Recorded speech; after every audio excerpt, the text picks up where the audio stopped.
Claro. Entonces, bueno, se comienza a descubrir todo esto, vienen las quiebras de Bear Stearns, viene la quiebra de Lehman, a la cual ya el Federal Reserve no le rescata. El Federal Reserve también tiene que rescatar a Fannie Mae y a Freddie Mac, que son empresas paraestatales, que también se habían apalancado demasiado. Entonces viene ya la crisis de crédito. La crisis de crédito se agudiza, falta liquidez en el sistema, los bancos temen prestarse entre ellos, pero también temen que van a tener una corrida de depósitos y por lo tanto no dan dinero ni siquiera a muchas empresas. ¿Por qué? Claro. Porque mañana la empresa, mientras me paguen, ya seguramente me han retirado el dinero. Como a mí no me prestan en las líneas interbancarias, mejor tengo cash. Eso solo para que nuestros amigos vean lo complicado que es este tema. No hay un detonante, realmente una serie de eventos económicos que suceden al mismo tiempo, especulación, desconfianza, y terminan haciendo lo que pasa hace un par de semanas, que es que a pesar del salvataje que se ha anunciado de casi 700.000 millones de dólares, el mercado sigue sin reaccionar. Claro. Hablemos un poquito de eso, Ramiro. ¿Qué está pasando? Viene el rescate, entonces el Federal Reserve trató una línea para comprar estos malos préstamos de 60.000 millones, sí, que se la utilizó algo. Se hizo el rescate de Freddie Mac y Fannie Mae, que tampoco fue aceptado por el mercado como suficiente, o sea que al gobierno le faltó cortar la gangrena por lo sano. ¿Qué hubiera sido suficiente? ¿Y qué esperaba el mercado? O sea que si iban a hacer el paquete de 700 millones, que es mirando retroactivamente, sí, por supuesto, que lo hagan antes y lo hagan de una vez con todas las otras medidas. Pero cuando lo hacen, comienza el problema, entonces, ahí viene la sorpresa de que la Cámara de Representantes de los Estados Unidos, que están en elecciones, todos de ellos, ahora en noviembre, deciden, especialmente los republicanos, que se supone que es el partido del presidente y que iban a aprobar, deciden no hacerlo, porque obviamente temen perder en sus distritos, claro, las elecciones. Eso causa obviamente una gran caída, y esa gran caída, más otros factores, afecta a Europa, que había comprado demasiados también de estos préstamos subprimes. Entonces ahí viene un reconocimiento. La crisis global. Sí. La crisis global en que Europa tiene que actuar a rescatar bancos europeos, de pronto 4, 5 de golpe, cuando recién solo había rescatado uno hace un año Inglaterra. Entonces los mercados internacionales dicen, el problema no ha sido reconocido en Europa y este problema es muchísimo más serio, mientras que en Estados Unidos ya tal vez estamos en la mitad de la crisis. Y comienza a haber una corrida de dinero del euro al dólar. El dólar se aprecia en relación al euro y la gente busca lo que se llama flight to quality, o sea, es decir, voy a lo más seguro. Y lo más seguro, irónicamente, son los bonos del Estado o del Tesoro, sí, de los Estados Unidos. O lo menos riesgoso en todo caso. Por eso es que la gente no entiende en este momento por qué, a pesar de la crisis financiera que hay en Estados Unidos, el dólar se está revaluando, está ganando claro, justamente porque por todo eso. El mundo está queriendo comprar bonos del Tesoro. ¿Por qué? Porque por último los Estados Unidos pueden emitir dólares. Ajá. Mientras que si ponen un banco, no saben lo que va a pasar. Entonces, ¿qué ocurre? Que en este momento está pasando lo que tú me preguntaste al comienzo, es que prefieren prestarle a cero al bono, al Tesoro americano, que prestarse al 6% entre ellos.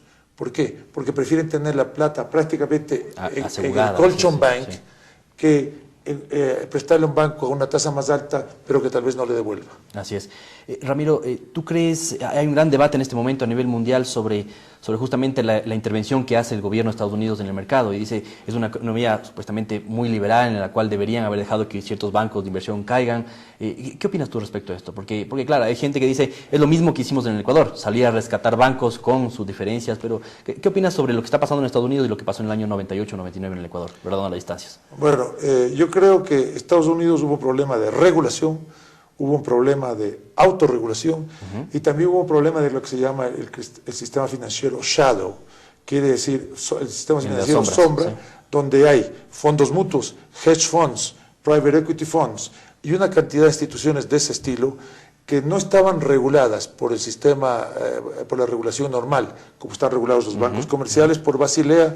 Las bolsas de valores también regulan a sus miembros, Los bancos de inversión no tenían una regulación, por ejemplo, en cuanto a su apalancamiento. Tenían una Lehman, cuando quebró, tenía un apalancamiento de 30-1, cuando un banco comercial solo puede tener 10-1. Ya. Entonces, todo este sistema que no ha sido regulado es el que causa precisamente el exceso de demanda. No, el exceso de demanda, pero también algunos regulados, por ejemplo, claro, como Wachovia, etcétera. Entonces causa el exceso de demanda de los bonos subprime, sí, y causa los credit default swaps o los seguros de crédito que tienen como activo subyacente, digamos, estos malos préstamos. Entonces, todo esto es un problema enorme. Claro. Se parece al problema del Ecuador en el sentido de que hubo demasiado apalancamiento. Así es. No se parece. Los bancos prestaron sin las garantías, sin las contraprestaciones necesarias, y en esto es lo que se parece, pero lógicamente en la dimensión, en el tamaño, en el alcance es totalmente diferente. Pero lo que sí pasa es que los bancos de inversión o los hedge funds, que tienen, por ejemplo, los hedge funds como condición que tengan depositantes o inversionistas que tengan mínimo $1 millón, no menos, porque si tienes $1 millón asume que sabes lo que estás haciendo. Sí. Esos utilizaron plata de gente que tenía dinero. En nuestro caso utilizaron plata de nuestros depositantes. Claro. Eso no ha pasado mucho en Estados Unidos. De acuerdo. La pérdida de gente especuladora, etcétera, accionistas, en este momento pasa de alrededor 1.2 trillones de dólares. Entonces, antes del rescate de los 700 billones de dólares, ya se ha perdido 1.2 trillones de accionistas y especuladores. Ahora el sistema está actuando mucho más rápidamente. Morgan le compra a Washington Mutual, Bank of America le compra a Merrill Lynch, Morgan le compra a Merrill Lynch, Morgan le compra a Bear Stearns, etcétera. Entonces, ¿qué es lo que está pasando?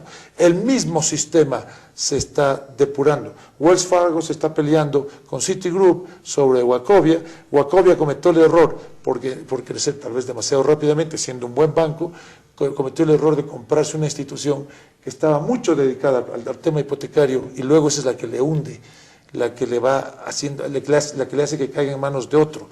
Entonces ahí ya se está solucionando el problema más rápidamente, se lo va a solucionar más rápidamente. Se ha discutido en el Congreso, los debates hemos visto en el Congreso, le han sometido al chairman de Lehman ya un cuestionamiento extremadamente agresivo de cuáles son las causas, qué es lo que hizo y por qué no hizo ciertas cosas. Ya el FBI está investigando, ya hay presos, va a haber muchísimo más presos. Es interesante que en Estados Unidos se mueven las cosas extremadamente rápido. Recién fue hace un par de meses la crisis de Lehman Brothers y otros bancos, y ya están 5 semanas. 5 semanas están ahí. Y ya le tienen al señor ante los comités del Senado testificando bajo juramento, y tú luego vas a tener que el comité, que el Senado, que todo el mundo ve. Una cosa que nosotros ni siquiera vimos en el debate de nuestra constituyente. Todo el mundo ve qué es lo que se está preguntando, etcétera. Entonces, la nueva regulación que va a salir va a tomar en cuenta mucho de esto, y en el futuro estaremos mejor hasta que venga la nueva crisis. Pero el impacto de la economía financiera sobre la economía real ya es notable. Esta falta de liquidez ya vaticina que vamos a tener, ya se está vaticinando que vamos a tener el tercer trimestre de este año, el cuarto trimestre de año y el primer trimestre del año próximo 2009, sí, van a ser de decrecimiento. Por lo tanto tenemos ya una recesión. Probablemente el crecimiento en Estados Unidos va a ser... ¿Crees que esto puede llegar a una depresión? Todavía no, pero el crecimiento en Estados Unidos va a ser del 1%. La inflación ya no es un problema, claro, porque con la baja de las commodities, con la baja del petróleo, con la baja de muchas trigo, etcétera, etcétera, entonces ya la inflación, por ejemplo, de alimentos, ya no va a ser un problema para los Estados Unidos. El problema más bien va a ser la recesión, y se teme que aún bajando las tasas al 1%, claro, ya no hay dónde más bajar, está en 2 en este momento. Es decir, todavía puede ser que no se dinamice la economía. No dinamice la economía por esta falta de confianza. Por eso es que el FED se ve obligado a decir, bueno, si General Electric en la práctica está pasando, si AT&T no puede emitir su papel comercial, entonces yo les voy a comprar. Yo les voy a comprar, y crea de pronto una facilidad para comprarles. Entonces estamos viendo una intervención que no hubiéramos querido, demasiado grande, de los Estados Unidos para rescatar un sistema. ¿Pero por qué? Por fallas de regulación y de autorregulación. Sí. Pero en este momento, si no lo hacen, realmente podría ser la crisis mucho peor y tal vez nos llevaría a una depresión. Una depresión mundial. Muchísimas gracias, Ramiro, por tu intervención. Vemos